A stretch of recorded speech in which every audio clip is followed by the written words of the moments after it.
Welcome to this digital presentation about the flipped classroom. Let's start by defining what a flipped classroom is. According to Young, in flipped classrooms, students listen to teacher lectures at home at their own pace, typically through instructional videos that are posted online or podcasts that they can download easily. These teacher lectures can be recorded by the teacher themselves, or they can assign videos downloaded from YouTube that were done by other professionals and that are pedagogically relevant. What if we let Mr. Salim Khan, founder of the Khan Academy, explain to us what flipped learning means?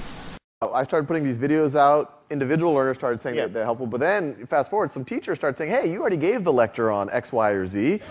I don't need to give the lecture anymore. So instead of me giving the lecture and the homework happening at home, I flipped the classroom where the lecture now happens at home and homework is now happening in the classroom. Right. And just that small change, and the technology isn't that sophisticated, it's just on-demand video.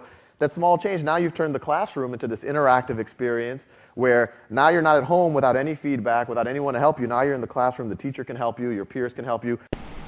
Technology was viewed as a distraction. But what if we use it to our advantage instead? The U.S. Department of Education's National Education Technology Plan says that schools should develop and use resources that exploit the flexibility and power of technology to reach all learners anytime and anywhere.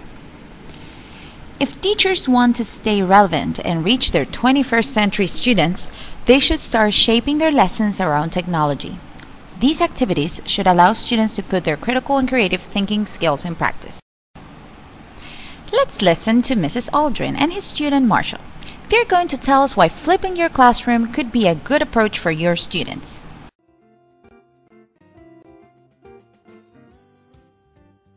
Flipping speaks the language of today's students. Millennials are familiar with all sorts of gadgets and social media.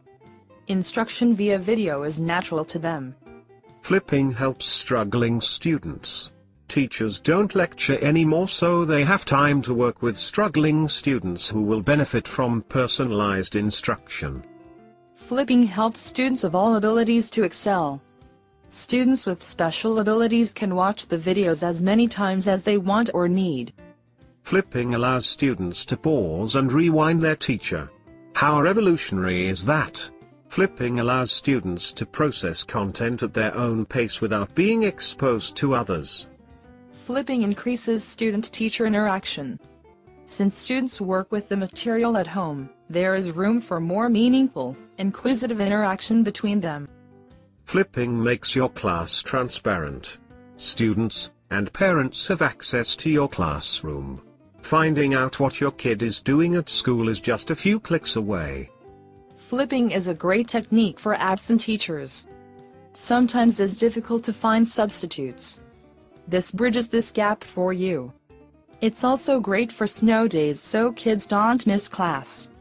Flipping can lead to the Flipped Mastery program, in which students work at their own pace.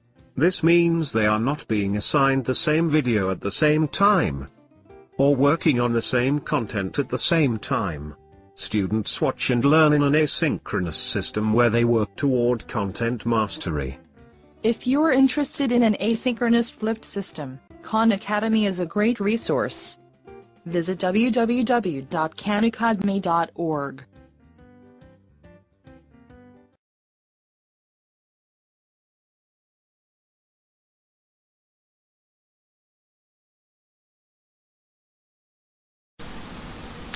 There are many good reasons for flipping your class. However, there are some considerations to keep in mind, as noted by Lisa Nielsen in her article, 5 Reasons Why I'm Not Flipping Over the Flipped Classroom.